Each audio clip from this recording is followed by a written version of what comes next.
Good morning, everyone. Once again, this is your AI acronym individual. I have given you already food for our soul, this time for our brain.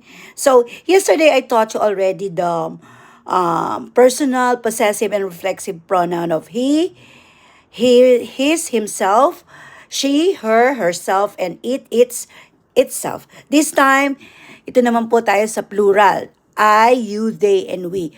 I is the one is first person, the person speaking. You is second person, the person you are spoken to.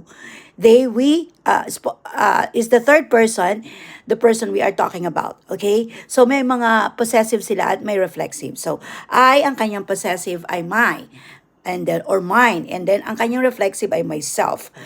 And you, yours, yourself, they, their, themselves, we, are, and ourselves. For example, I took my lunch. So, possessive niya is my. So, I took my lunch by myself. Oh, so, pwede nyo sila nga gamitin na magkakasama. You get your own lunch and take your own lunch by yourself, like something like that. They bring their project and they did it by themselves. So, tingnan nyo kung paano natin gagamitin kasi connected po yan. And then we are required to pay our bills. And no one can do it but ourselves. See that? So, dapat alam po natin ang reflexive ng bawat personal pronoun. So, salamat po. Sana may natututunan kayo sa araw-araw na pag-upload ko ng mga videos, especially sa mga kababayan ko, no?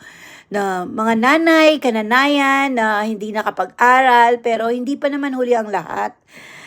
Even though sa Pilipinas kasi education is a continuous process, tandaan po natin yan. Who knows, someday makapunta ka rin sa Amerika. Who knows, someday makapag-ibang bansa ka and hindi ka nakapag-aral. But you can learn how to speak, the English as our second language. Alam ko mahirap, pero pwede nating matutunan lahat ng mga bagay, okay? So, magtiyaga lang po tayo and believe in ourselves, okay? So, magandang buhay, mabuting tao. Sana nakapagbibigay po ako sa inyo ng mga mumunting kaalaman. At ito ang inyong AI na laging maglilingkod sa inyo araw-araw sa mumunti kong paraan. Kung napadaan po ang aking YouTube channel, pakipindot na lamang po ng notification bell at pakishare na lamang po para marami po tayong matouch na mga tao o mabigyan ng mumunting kaalaman. Once again, this is your AI. Magandang buhay, mabuting tao. To God be the glory. Happy Thursday and happy May 1 to all of us.